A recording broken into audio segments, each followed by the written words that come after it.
చూసారా ఫ్రెండ్స్, పల్లెటూరులో మరి వరి నాట్లు ఒడ్లు ఆరబెట్టుకుంటున్నారు. ఆరబెట్టి కాటేసుకోవాలి. మా రైతుల బాధ చూడండి ఫ్రెండ్స్.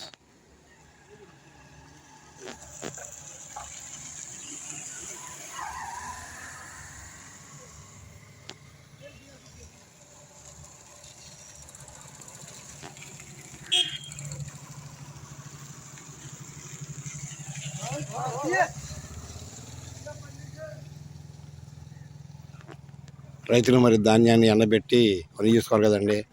రైతుల కష్టాలు చూడండి మరి ఎలా ఉండదు రైతుల కష్టాలు.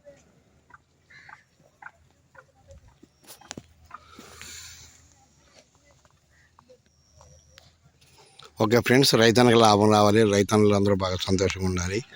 రైతన్నలు బాగుండాలని చెప్పి అందరం కోసుకుందాం. పంటలు బాగా పండాలని కోరుకుందాం ఫ్రెండ్స్ అందరూ. ఓకే ఫ్రెండ్స్, మరి బాయ్.